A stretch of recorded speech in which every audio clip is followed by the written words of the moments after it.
Assalamualaikum warahmatullahi wabarakatuh. Nama saya Nur Hayatul Nazihah binti Asni dan saya akan membentangkan tajuk tugasan saya, iaitu perbincangan terhadap gejala rasuah dalam kalangan penjawat awam yang memfokuskan 3 perkara, iaitu punca, implikasi dan langkah. Dalam bahagian kandungan, saya akan menerangkan tentang pengenalan, objektif kajian, cadangan iaitu melibatkan 3 benda, iaitu punca, implikasi dan langkah, dan yang terakhir sekali, kesimpulan. Dalam bahagian pengenalan, saya akan menerangkan apakah itu rasuah. Rasuah ini boleh ditarifkan sebagai suatu pengkhianatan terhadap kepercayaan yang melibatkan pemerintah, lembaga, swasta ataupun masyarakat umum.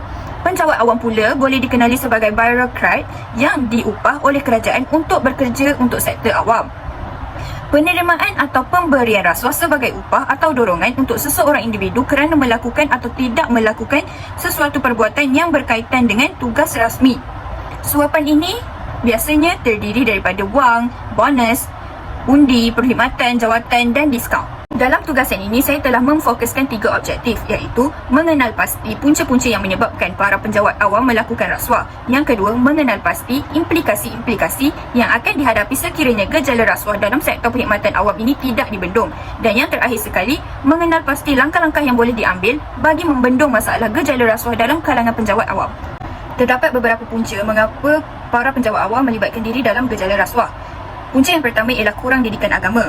Kelemahan sasial peribadi ini merupakan satu sikap yang sukar untuk diubati kerana ia melibatkan sikap pendirian seseorang individu. Sikap tidak ambil peduli terhadap sesuatu perkara yang dilarang agama, sedangkan mereka tahu rasuah ini merupakan haram bagi mereka yang menganut agama Islam. Sebetulnya menjelaskan lagi bahawa peribadi mereka tidak mempunyai pegangan Islam yang teguh. Punca yang kedua pula ialah masalah kenaikan kos sara hidup. Masalah kenaikan kos sara hidup individu serta pendapatan atau gaji yang diterima tidak setimpal dengan keadaan persekitaran ekonomi semasa yang semakin mencabar, terutamanya bagi mereka yang menetap di kawasan bandar.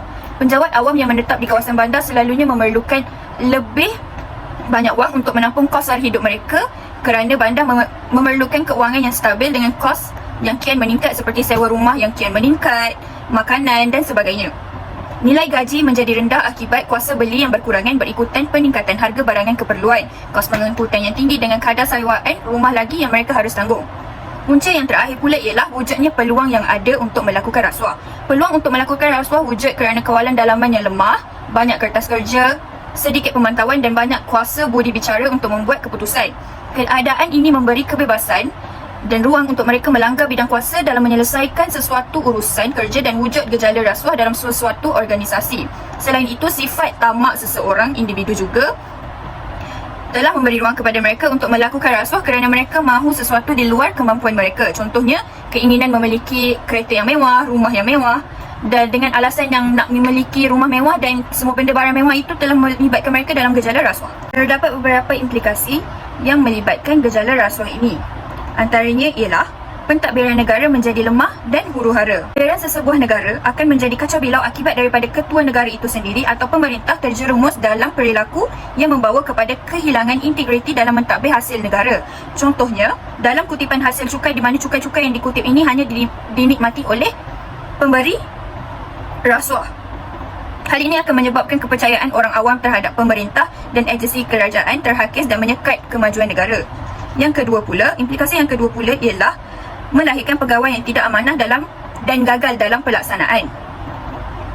Hal ini adalah kerana sekiranya banyak penjawat awam yang melakukan rasuah demi kesenangan hidup, penjawat awam lain juga akan terkabur dengan kekayaan dan keuntungan yang diraih daripada gejala rasuah. Mereka akan dikaburi dengan wang yang dimiliki serta kekayaan akibat daripada rasuah yang diambil. Implikasi yang terakhir pula ialah keselamatan negara akan tergugat.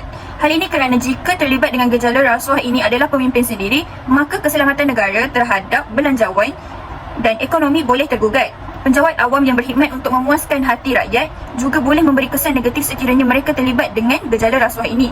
Sebagai contoh, penjawat awam yang sepatutnya melindungi keselamatan rakyat namun memilih untuk tidak mengendahkan tugas mereka kerana rasuah yang diterima seperti agensi penguatkuasaan yang membenarkan sindikat parti keluar masuk negara dengan mudah ataupun penjualan organ yang semakin berleluasa pada zaman kini. Terdapat beberapa langkah dalam mengatasi masalah gejala rasuah dalam kalangan penjawat awam. Antaranya ialah memperkasa penguatkuasaan undang-undang. Dengan memperkasakan penguasaan undang-undang terhadap penjawat awam yang melakukan rasuah, kelompok ini akan berasa gerun untuk melakukan sebarang aktiviti rasuah.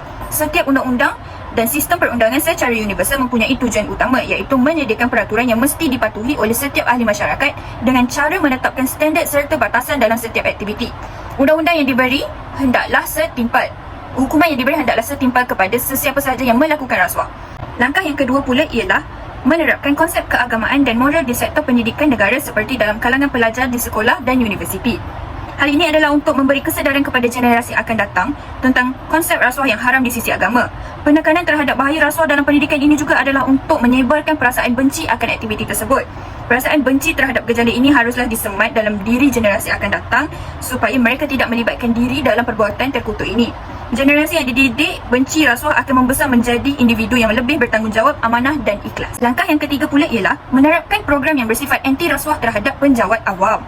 Agensi kerajaan hendaklah memperbanyakkan program yang bersifat anti rasuah terhadap penjawat awam supaya mereka didedahkan dengan konsep gejala rasuah dengan lebih mendalam.